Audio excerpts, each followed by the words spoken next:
Excelente. Buenos días para mis hermanos que están acá en Estados Unidos, tardes para los hermanos que nos escuchan en Centroamérica o Sudamérica o en otros países. Que el Señor los bendiga grandemente. Jueves, último día del mes. Gracias al Señor por la vida, la salud, su gran misericordia. Hoy continuamos el estudio del libro de Daniel. Y vamos a entrar en la porción, una de las porciones más profundas, más maravillosas, la profecía máxima considerada por muchos, profecía de profecías. Y estamos en el capítulo 9 de Daniel, en la última parte. este, Daniel 9 desde el 20 en adelante para entender un poquito del contexto. Ah, Acuérdense que la última vez que nos reunimos hablamos un poquito de la oración de Daniel, ¿no? Y los elementos básicos importantes que cada oración nuestra debe de incluir, ¿no? Hablamos un poquito de la importancia de incluir confesión, ¿no? Reconocer la gracia de Dios, no es por nosotros, no es por nuestros méritos, ¿no? Por muchos buenos que se tengan, es por la gracia del Señor que tenemos acceso por Jesús al trono de gracia, dice la palabra. Podemos entrar confiadamente en el nombre de Jesús ante el trono de gracia para encontrar ese oportuno socorro para nuestras necesidades, ¿no? Hablamos de la adoración que debe de haber en la oración, ¿verdad?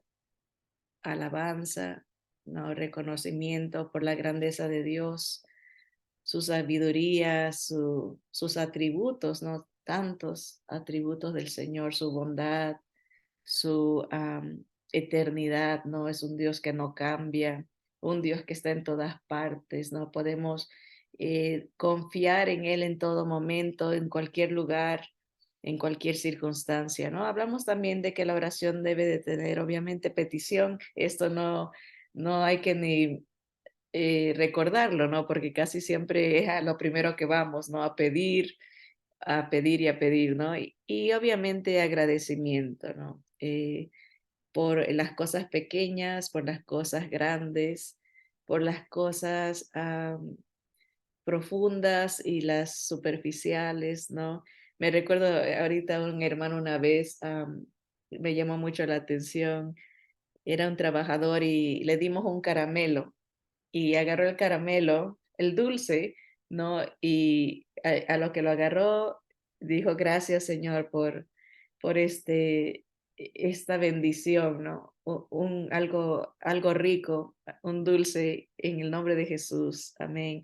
Y se me hizo tan tierno, ¿no? Por algo chiquito, de verdad, dar gracias al Señor, por la provisión, por los detalles, ¿no? Que a veces gestos de los que nos rodean, Dios los usa para sanarnos, para fortalecernos, a lo mejor un versículo, algo que alguien nos manda, darle gracias a Dios por esa persona, gracias a Dios por ese detalle, ¿no?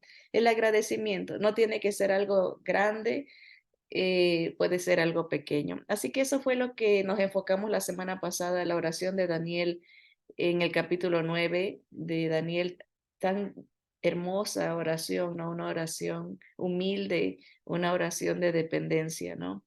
Eh, una, una oración de magnificar a Dios porque Él cumple promesas, ¿no? El contexto era de que Daniel se da cuenta que pronto el pueblo de Israel iba a regresar a su pueblo, iba a salir de la cautividad. Estaba más o menos como en el año 67 del cautiverio y perdón, la profecía apuntaba a que iban a regresar a su tierra en el año 70, ¿no? Y así él está orando, había ayunado, no estaba enfocado, es la idea de que se está humillando ante Dios, no se está enfocando en sí mismo, no en lo que el cuerpo quiere o en la atención a lo material, no a la comida y a su cuidado personal, ¿no? Sino que se pone ceniza en la cabeza, se viste de silicio, ¿no? ah, de ese material áspero, muchas veces hecho de piel de pelo de camello, algo que dice que se lo ponían, si era hecho de pelo de camello, no se ponían el pelo del lado exterior, sino que lo volteaban para que raspe la piel, ¿no? Para que como que haya esa incomodidad, como era una manera de no satisfacer la carne, sino como estar enfocado en Dios, no en uno. Así que mucho que aprender de esa oración de Daniel, pero en eso que él está orando, que él está buscando de Dios, queriendo saber cuándo exactamente iba a cumplirse esta bella profecía de restauración, ¿no? Él quería ver cuándo su pueblo va a regresar a su tierra, ¿no? Y vamos a leer lo que sigue después de esa oración. En el versículo 20, ¿no? Dice, aún estaba hablando y orando y confesando mi pecado y el pecado de mi pueblo Israel y, y derramaba mi ruego delante de Jehová mi Dios por el monte santo de mi Dios, ¿no? Una oración con lágrimas, una oración con eh, gran humildad, ¿no? Estaba él, dice, confesando mi pecado y el pecado de mi pueblo. Una muy bonita actitud, no solamente de señalar, pero de incluirse, ¿verdad? En el problema, ¿no? Estamos sufriendo por consecuencias de nuestra desobediencia, el nuestras, es importante, ¿no? Tan lindo, siempre hay que batallar con esa inclinación orgullosa, personal, ¿no? De decir, yo estoy bien, tú estás mal. Yo hice las cosas bien, tú siempre las haces mal, ¿verdad? Hablan aún de el uso de ciertas palabras que debe uno de evitar, por ejemplo, el siempre o el nunca. Tú siempre haces las cosas mal o tú nunca haces las cosas bien, porque eso es una exageración, no es verdad. Ah, algo bueno harán los demás. No siempre uno tiene la razón absoluta, ¿no? Y él está confesando eso y está enfocándose, ¿no? Dice, miren en su oración, derramaba mi ruego delante de Jehová, mi Dios, por el monte santo de mi Dios. Una petición por Israel, ¿no? No estaba pidiendo por sí mismo, que es algo que uno siempre en sus oraciones, o por lo menos la gran mayoría de veces, uno piensa en uno, ¿no? Lo que yo quiero, lo que necesito, lo que me hace falta, ¿no? Pero la oración de Daniel está enfocada en la voluntad de Dios, que es el pueblo, ¿no? El pueblo de Israel. Él derramaba su ruego por el pueblo de Israel, por el monte santo del Señor. Dice el versículo 21, aún estaba hablando en oración cuando el varón Gabriel, a quien había visto en la visión al principio, volando con presteza, vino a mí como a la hora del sacrificio de la tarde. El Señor manda a un ángel, el ángel Gabriel, que siempre en la Biblia se presenta como un mensajero de la voluntad de Dios, ¿no? Él viene a aclarar, viene a compartir el plan de Dios para Israel, para la humanidad, ¿no? El propósito está, Gabriel está encomendado a dar esas verdades, ¿no? Explicar y dar la sabiduría, el entendimiento para captar cuál es la voluntad de Dios eh, en cuanto a sus planes, ¿no? Y algo interesante que estos capítulos que hemos empezado, desde el capítulo 8 en sí, capítulo 8 9 y 10 son capítulos enfocados en lo que tiene que ver con el pueblo judío, el plan de Dios para Israel, desde el principio hasta el fin, cuando se acabe el mundo, ¿no? O sea, se nos da un panorama fantástico del plan de Dios para su pueblo, ¿no? Y estos capítulos son escritos en hebreo, del capítulo 1 al capítulo 7, del 1 al 7 está escrito en arameo porque primordialmente los mensajes eran para los reyes no judíos, los reyes caldeos, persas, y el Espíritu Santo que inspira a los escritores, ¿verdad? En este caso, Daniel escribe específicamente en hebreo estas partes porque va dirigido al pueblo de Israel, ¿no? Y aquí vemos, Gabriel viene, es enviado para darle un entendimiento, la capacidad a Daniel de ver el futuro, ¿no?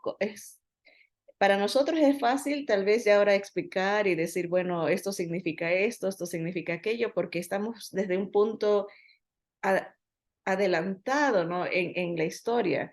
Miles de años después podemos retroceder y decir, oh, esto encajó exacto aquí, aquí, aquí, aquí, pero para Daniel es en el futuro. Entonces, ver cosas que no se pueden explicar humanamente, cómo va cambiando eh, las cosas. Por ejemplo, ahora a veces veo yo eh, videos cortos de lo que está pasando en el Medio Oriente o el uso de los drones para la guerra, ¿no? Que parecen langostas, ¿no? Cómo se van y tienen capacidad de destrucción. ¿Cómo podría describir alguien a 2000, 3000 años atrás esto, ¿no? Que se parecen, él lo va a describir en sus términos, ¿no? Aunque ya para nosotros decimos, bueno, ¿por qué no dijo dron? ¿O por qué no dijo esto de esta manera? Porque en su capacidad, ¿no? Era algo muy adelantado en el futuro. Pero Gabriel viene para darle entendimiento de explicarle, ¿no? ¿Qué es lo que significa eh, lo que Dios le va a describir, ¿no? Y dice muy específico a qué horas llegó, cómo lo vio, vino volando con presteza, vino rápido, ¿no? Y a cierta hora específica, dice a la hora del sacrificio de la tarde. Versículo 22, y me hizo entender y habló conmigo diciendo, Daniel, ahora he salido para darte sabiduría y entendimiento. Es una oración muy linda, prácticamente lo que pidió el rey Salomón, no, él no pidió riquezas, él pidió sabiduría, entendimiento, porque eso va a traer riquezas a la larga, ¿no? Si una persona es sabia, sabe cómo aplicar eh, su conocimiento dentro de la voluntad de Dios, Dios va a prosperar, ¿no? Es una consecuencia lógica, ¿no? Si se vive bajo la bendición del Señor, ¿no? Hay resultados positivos, ¿no? Pero es una linda petición, pedir al Señor sabiduría, entendimiento, ¿no? Conocimiento, que el Espíritu Santo recuerde la palabra y nos la ayude a aplicar no solamente a nuestra vida, pero en el contexto, ¿no? De nuestro ambiente, qué está pasando en el mundo, por qué está pasando las cosas. Eh, Hay una familia en las escrituras, creo que es Isaacar, los hijos de Isaacar eran conocidos por ser hombres eh, de, que entendían los tiempos y las sazones, ¿no? O sea, tenían la capacidad de ver más allá de lo que un hombre común ve, ¿no? Ven por qué están pasando las cosas y qué significan, ¿no? Tenían eh, una sabiduría, un entendimiento sobrenatural de lo que Dios está haciendo, ¿no? En medio de, del mundo, ¿no? Y lo que está pasando en los gobiernos, lo que está pasando en las comunidades, ¿no? Cómo Dios se está moviendo. Hay veces que somos ingenuos, ¿no? Y no nos damos cuenta lo que Dios está permitiendo porque encaja en su voluntad soberana para que se cumpla lo que Él ha escrito, lo que Él nos ha anunciado desde el principio, ¿no? Y se requiere esa sabiduría, un discernimiento, un entendimiento, y uno lo ejercita a través de conocer la palabra de Dios, ¿no? Y pedirle al Espíritu del Señor que nos abra el entendimiento, ¿no? Nos dé esa sabiduría para no vivir una rutina como que si todo es normal, ya esto se espera, lo mismo y lo mismo. Hay un propósito en las cosas, ¿no? Y eso le dice el ángel que le traía, ¿no? Un regalo de Dios, sabiduría y entendimiento para captar lo que Dios está por revelar, ¿no? Y versículo 23 dice, al principio, esto está diciendo el ángel Gabriel, al principio de tus ruegos fue dada la orden y yo he venido para enseñártela porque tú eres muy amado. Qué bonito, ¿no? Ser amado por Dios y en un sentido tener la bendición de poder y recibir esta revelación, ¿no? Daniel, Dios lo escogió para que él nos explique el plan de Dios, ¿no? La revelación de Dios que queda escrita para nosotros en el libro de Daniel, ¿no? Entonces, eres muy amado, le dice el ángel. Ah, de alguna manera los ángeles se dan cuenta, ¿no? Ellos saben el cariño, el detalle que Dios tiene para cada uno de nosotros, ¿no? El ángel le dice, tú eres muy amado y desde que empezaste a orar, fue dada la orden de que yo venga, ¿no? O sea, una respuesta inmediata, ¿no? Nuestras oraciones son escuchadas por Dios, ¿verdad? Y Él contesta, da las órdenes, ¿no? Que esto pase, ¿no? Que sus ángeles, ¿no? Se involucren en el despliegue de su voluntad, ¿no? El ángel Gabriel viene y le confirma, ¿no? Que la oración había sido escuchada por Dios porque él era muy amado. Le dice, entiende pues la orden y entiende la visión, ¿no? Se la va a explicar.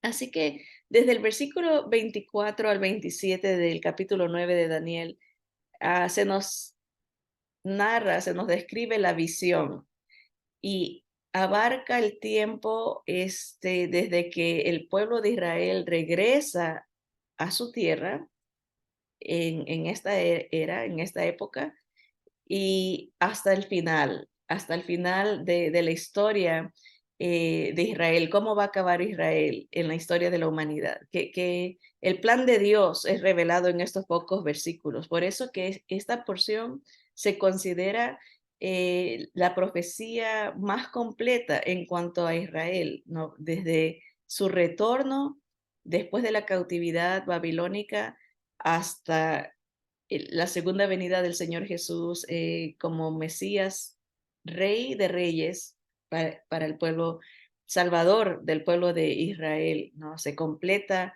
la historia, el propósito, todas las profecías se cumplen en el Señor Jesús en su segunda venida. Entonces estamos viendo un periodo muy largo de tiempo. Desde la era de Daniel, estamos hablando como en los años 400 antes de Jesús hasta 2000 años después en nuestra era, que se espera que pronto venga el Señor, ¿no? Esta porción de las escrituras nos va a ayudar a entender el Apocalipsis, nos va a ayudar a entender el plan de Dios para con Israel y por ende para la humanidad, porque estamos eh, entretejidos en estas revelaciones, perdón. Así que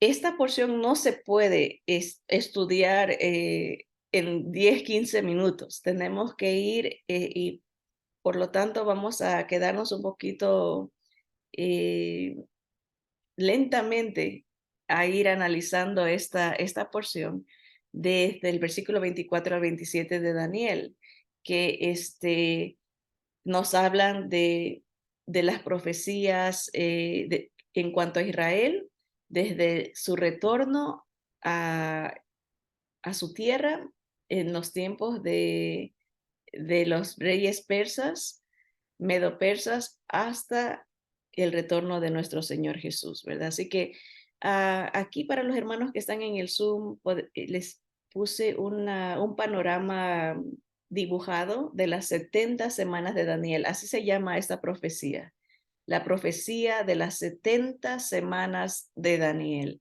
¿No? Y obviamente vamos a explicar lo que significa 70 semanas, ¿no? No son semanas de días como nosotros entendemos la palabra semana, ¿no? 7 días. Para los judíos habían semanas de años, o sea, si, en lugar de decir 7 días, eran 7 años. Entonces estamos hablando de un periodo para ellos, en cuanto a la profecía de 490 años, aunque va a haber un periodo en la mitad, como vemos aquí, intervalo, que comprende 2000 años. Entonces, es como que si tuviera un cronómetro, ¿no? Y se aplasta el botón y empieza a avanzar el tiempo y de repente se le pone una pausa y entra la historia de la iglesia por 2000 años, pero cuando sea la última semana, los últimos 7 años de la historia humana de Israel, se aplasta de nuevo el cronómetro y empiezan a correr los últimos 7 años. Así de esa manera lo podemos ver. Las 70 semanas eh, no son eh, constantes, por decirlo así, no llevan un patrón este, fijo, sino que hay pausa, una pausa muy larga en la mitad y ahí es donde entramos nosotros. Aquí en la figura pueden ver, ¿no? La primera semana habla del primer templo que se construye. Después viene una sección de las 62 semanas. O sea que estos 490 años se dividen en 3 partes principales en cuanto a Israel. La primera semana, el primer templo, las 62 semanas, el segundo templo, y la última semana, el tercer templo que está por construirse, el último templo que va a existir en Israel, um, el templo que existirá cuando venga el gobierno del anticristo, ¿no? Entonces, 3 templos en 3 secciones. La primera semana de años, o sea, 7 años, primer templo. 62 semanas es un chon que decimos acá, más como Spanglish, ¿verdad? Un periodo muy largo, las 62 semanas, incluye el segundo templo y la última semana, el tercero. Ese es uno de los dibujos. Hay más detalles acerca de en este periodo, ¿no? Pero acá tenemos otro que nos habla del primer templo, desde la primera orden, desde la salida de la orden para restaurar y edificar a Jerusalén en el año 457 antes de Cristo. Y esto es muy importante. Yo sé que puede ser un poquito tedioso tal vez hablar de números y de eh, fechas exactas, pero es súper, súper importante porque sabiendo esos números, sabemos con exactitud el día que iba a entrar el Señor Jesús a Jerusalén como Rey de Reyes y Señor de Señores. Miles de días después, él anunció el día exacto que iba a entrar, pero por eso él se entristeció y le dijo a Israel, no reconociste el día de tu visitación, ¿no? El día que yo iba a venir, no lo identificaste, ¿no?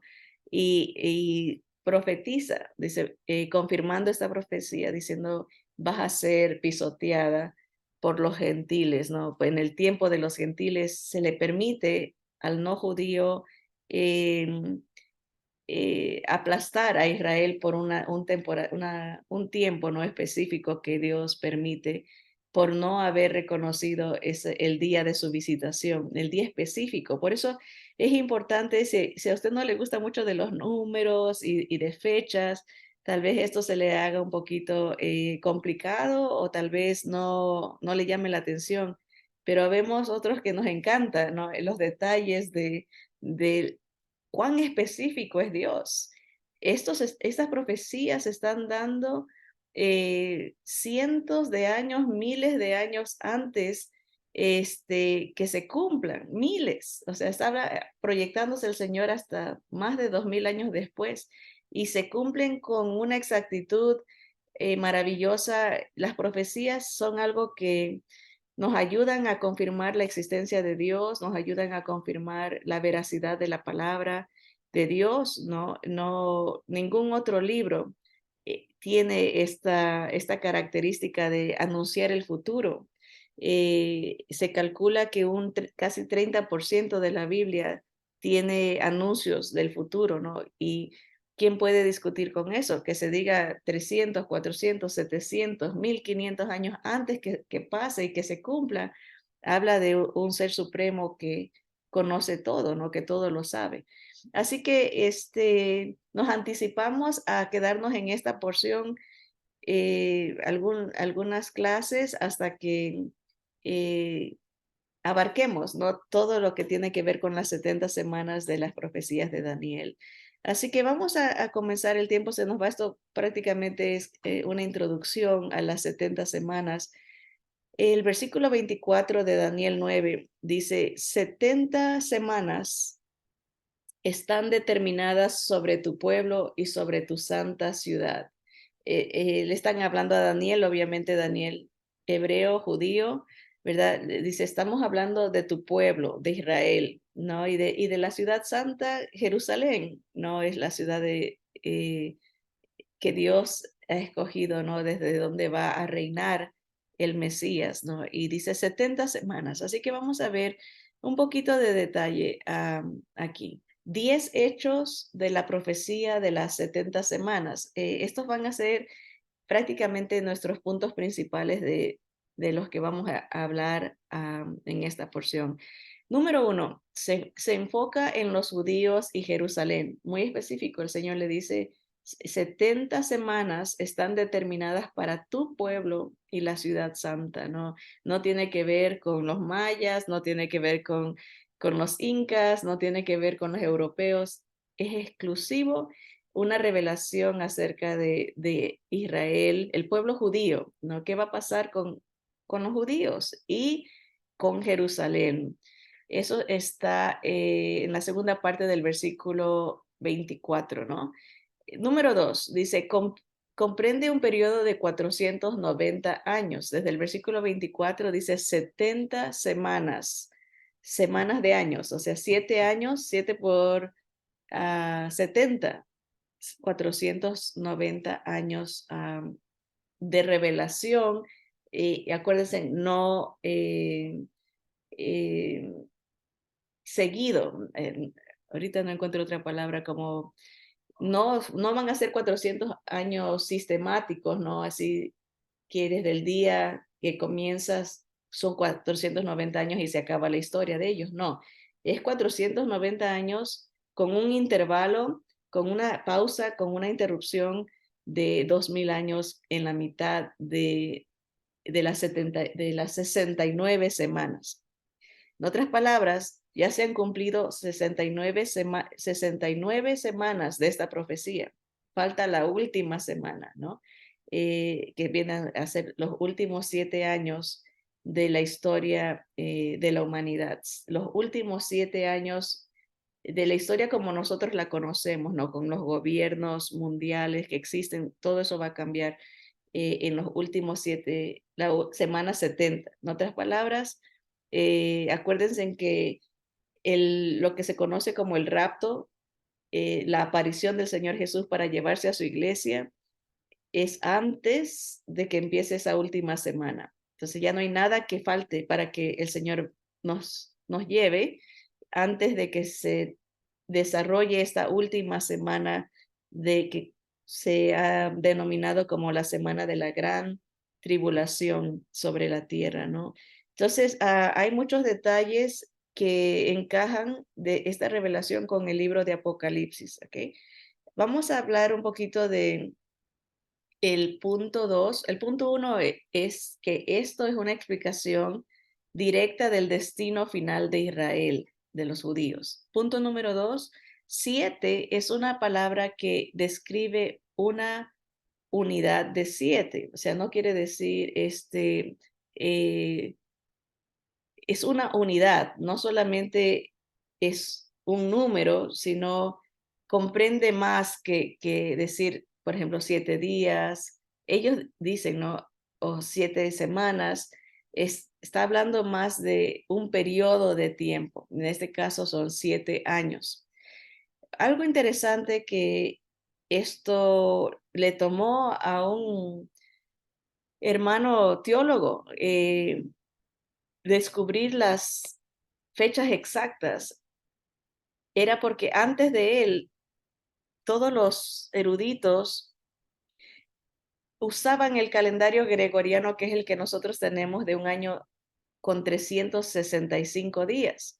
Pero él pudo darse cuenta a través del estudio que no se está hablando del calendario nuestro, sino del calendario judío, que tiene solamente 360 días, 30 días por cada mes. Entonces, 30 por los 12, 360, ¿no? Y cuando hizo eso, ahí encajó exactamente el cumplimiento de lo que vamos a ver, de cada cosa que se detalla, hay un cumplimiento exacto, pero porque entendió que no era el calendario que nosotros usamos, sino el calendario judío, ahí encajó. Y esto les voy a tener el nombre del hermano que descubrió esto, un hermano inglés, pero como en los años, yo diría principios del siglo XX, o sea, en los 1900, algo, principios, ¿no? Hace más de 100 años atrás, él pudo identificar este detalle, ¿no? Que hace que encaje con el edicto del cual va a hablar el Señor, que desde que sale la orden para reconstruir Jerusalén, ahí se encajan los días con la venida del Señor Jesús, sus 30 años de edad, cuando empezó su ministerio, su muerte, todo encaja, ¿no? Pero es usando un calendario judío de 360 días. Para explicar un poquito acerca de cómo los judíos llamaban una semana a 7 años, no solamente en el libro de Daniel se da este detalle, sino desde el Génesis. ¿Se acuerdan la historia cuando, quién era? Jacob se enamoró y trabajó 7 años por Raquel, pero lo engaña el suegro y en lugar de darle a la hija que Jacob amaba, le dio a la hija mayor, Lea. ¿No? Y le dice en Génesis 29-27, dice, cumple la semana de esta, ¿no? Trabaja ahora otra semana por ella, ¿no? Y se te dará también la otra.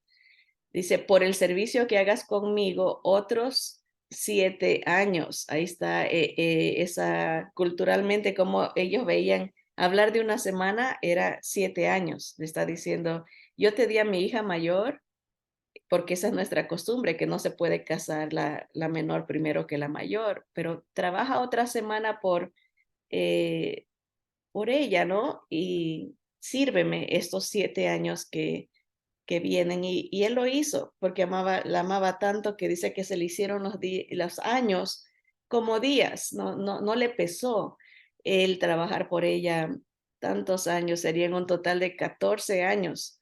Trabajó, bueno, sí le pidió que se la diera antes, ¿no? Pero él sirvió esos 7 años por ella, ¿no? Entonces ahí vemos que para los judíos hablar de semana podía ser, involucraba años, ¿no? 7 años.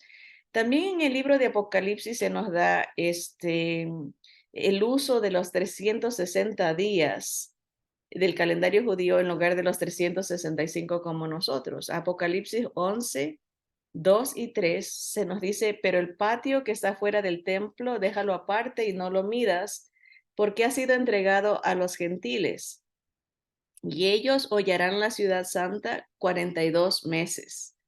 Y daré a mis 2 testigos que profeticen por 1260 días vestidos de silicio. Estos dos periodos de tiempo, 42 meses y 1260 días, si multiplicamos 30, porque estamos hablando que se usa el calendario judío de 30 días por mes. Nosotros agregamos, a veces hay como este mes de agosto, ¿verdad? Trae 31 días en el calendario gentil, pero en el calendario judío todos los meses tienen solo 360 días. Así que 30 días por 12 meses al año son 360 días por año. 1260 días o 42 meses equivalen a 3 años y medio. Eso es lo que el Señor está diciendo. Ah, Hay 3 años y medio que está separado para que eh, los gentiles, los que no son judíos, pisoteen a Israel en esa última semana de la historia de Israel, como lo conocemos. 3 años y medio van a ser los peores, los últimos 3 años y medio de ese periodo de 7 años van a ser los peores años para Israel. Va a durar 42 meses, 3 años y medio. Así que eso prácticamente hoy hemos dado la introducción a las profecías de las 70 semanas de Daniel y nos hemos enfocado en estos 2 puntos, no, en 3 puntos, que se enfoca en los judíos y Jerusalén. Número 2, que comprende un periodo de 490 años que no son seguidos, no hay una pausa. Piensen siempre en el cronómetro. Se aplasta el cronómetro para que avance el tiempo en el momento que se da el edicto de que Israel regrese a su tierra. No, no el primero, hay 3 diferentes órdenes que dan los reyes a que regrese Israel y regresaron en partes, ¿no? Acuérdense del libro de Esdras, nos narra esto, el libro de Nehemías nos narra esto. Cada grupo que regresaba, ¿no? Y no es hasta la tercera orden que se empieza el cronómetro. Desde esa orden se empieza y va a avanzar cierta temporada, se aplasta el cronómetro, hay una pausa y ahí entra la historia de la iglesia por 2000 años. Cuando la iglesia ya salga, cuando no estemos, empieza de nuevo el cronómetro los últimos 7 años de esos 490 años de eh, profecía, ¿no? 3 secciones, los primeros 7 años, el primer templo judío. La siguiente sección, las 62 semanas, el segundo templo, se hace la pausa, empieza la historia de la iglesia y cuando empiece de nuevo el cronómetro es con el tercer templo del pueblo judío, ¿no? El último, el cual las escrituras nos dicen que será este, contaminado, será profanado por la entrada del anticristo a este templo donde él se va a declarar Dios.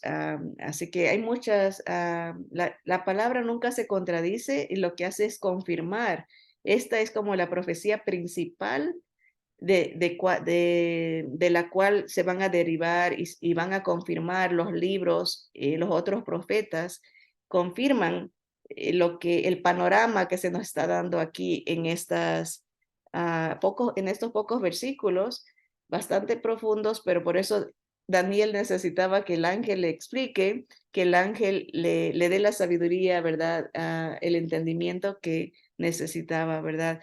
Y llegamos hasta el punto 3 de los 10 que vamos a analizar, que para entender el tiempo exacto tenemos que usar el calendario judío, que solamente tiene 360 días por mes, ¿verdad? Para que pueda encajar. Acuérdense que se le está hablando a los judíos, es acerca de los judíos, el futuro de ellos, el futuro del pueblo. es lógico y obvio que se use el calendario de ellos para que ellos puedan entender. Ellos lo entendían, o mejor dicho, Daniel lo pudo entender, y nosotros tenemos que adaptarnos para poder captar lo que el Señor está diciéndole a Daniel, ¿no? Y vamos a ver dónde encajamos nosotros en esa pausa por la gracia y misericordia de Dios que extiende la salvación a los que no somos judíos, y nos hace su pueblo también, nos hace su familia, ¿no? Así que es una gran misericordia de Dios que nos injerta, ¿no? En las ramas del pueblo de Israel para ser receptores de las promesas, ¿verdad? Y de la palabra que fue revelada a ellos, ¿no? Así que hay mucho por recorrer, todavía nos quedan 10 puntos, pero todo esto va a irse aclarando, ¿verdad? Si se le hizo un poquito confuso lo de los días, de los detalles, ¿no?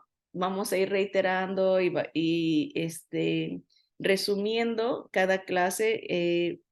Tal vez nos tome unas 2 más para completar o más esta porción de pocos versículos de la profecía de las 70 semanas de Daniel. Lo importante es saber que todo tiene que ver con la salvación para Israel a través de su Mesías, ¿verdad? No solamente es un anuncio a Israel, pero el enfoque general es la venida del Mesías, tanto la primera como la segunda, se nos va a narrar el plan divino, ¿no? De que el Mesías tiene que morir, algo bien difícil para el judío aceptar, que el Mesías iba a ser arrancado y hablar de la salvación, cómo puede eh, dar salvación un Mesías muerto, ¿no? Porque obviamente entra la resurrección, que no lo ven, ¿verdad? Pero tiene que vivir para poder dar salvación, ¿no? Para poder extender esa gracia, ese poder, ¿no? Así que todo es acerca de el Mesías y la salvación de Israel a través de su Mesías, ¿no? Claro, está enfocado en los judíos, pero es acerca de el Mesías, ¿no? Algo, con esto terminamos, como es acerca del Mesías, ¿no? Obviamente este salmo, el Salmo 118, que muchas veces usamos superficialmente, ¿no? Cuando uno dice, este es el día que hizo el Señor, a lo mejor uno está contento, o está paseando y dice, qué hermoso este lugar, ¿no? Ve los cielos, la magnificencia de Dios y dice, este es el día que hizo Jehová. Bueno, ese salmo es una referencia al día exacto que el Mesías entra a Jerusalén, en lo que nosotros llamamos el Domingo de Ramos. Ese era el día que Dios escogió, y vamos a ver matemáticamente cómo encaja ese día exactamente en esta profecía, ¿verdad? Este es el día que hizo Jehová, nos gozaremos y alegraremos en él. Oh Jehová, sálvanos ahora. Hosana, Hosana, sálvanos, te ruego, oh Jehová, que nos hagas prosperar ahora. Bendito el que viene en el nombre de Jehová. Desde la casa de Jehová os bendecimos, ¿no? Siempre viendo las escrituras como eh,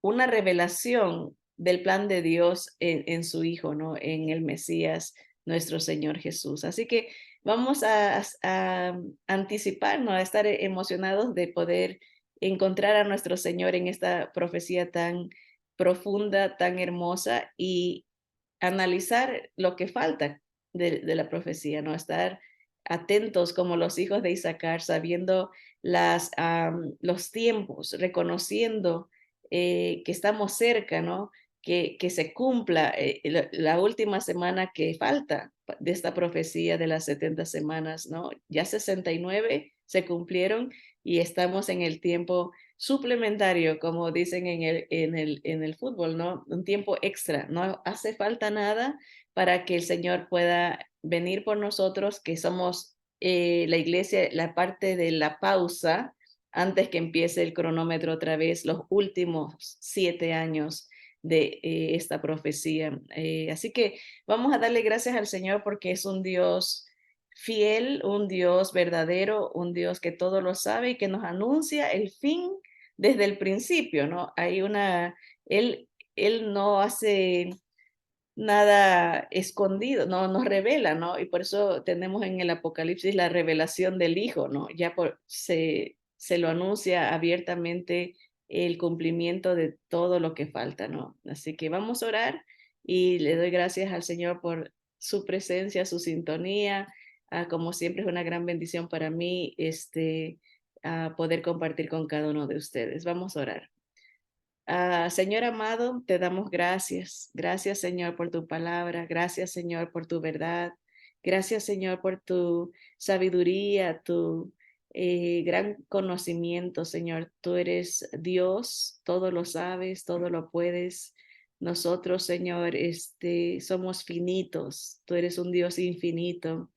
Padre, gracias porque te revelas, Señor, a través de nuestro Señor Jesucristo y podemos ver en él el cumplimiento de cada profecía, cada detalle dado miles y cientos y miles de años antes para que confirmar que no hay nada imposible para ti, Señor, para darnos una revelación exacta de tus propósitos eternos en Él. Gracias, Señor, porque en Jesús somos amados, podemos ser perdonados, adoptados, Señor, sellados. Gracias, Señor, porque nos hiciste tu pueblo, nos hiciste tu cuerpo, Señor, tu iglesia, y hay propósitos de victoria, hay propósitos de esperanza, Señor, para todo aquel que viene a ti. Gracias, Señor, por tu pueblo, Israel, porque a través de ellos nos mandaste tu palabra viviente, el verbo, Señor, vino tu palabra a través de el pueblo de Israel, Señor, y vendrá otra vez para salvar a su pueblo y reinar desde Jerusalén maravillosamente, Señor, victoriosamente. Gracias, Padre, porque en ti está toda la revelación, Señor. Jesús es el espíritu de la profecía, Señor. Gracias porque lo encontramos a Él en cada línea, en cada declaración, en cada profecía, Señor.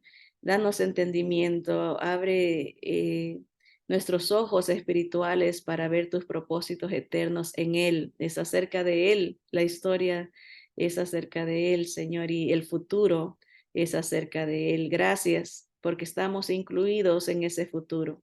Pedimos por aquellos que todavía no han visto al Señor como su Salvador, como su Rey, como su Señor. Padre, sabemos que el tiempo es corto. Señor, mueve sus corazones para que confiesen a nuestro Señor como su Salvador y se incluyan dentro de tu familia, Señor, se incluyan dentro de tus planes, Señor, porque tú viniste a salvarnos, no a condenarnos, Señor. Te damos gracias por esa gran misericordia. Gracias, Señor, por la verdad revelada. Jesús es la verdad que tú revelaste, Señor. Gracias, gracias, Señor. Y nos ponemos en tus manos, que se haga tu voluntad, que venga tu reino. Esto oramos en el nombre de Jesús. Amén, amén.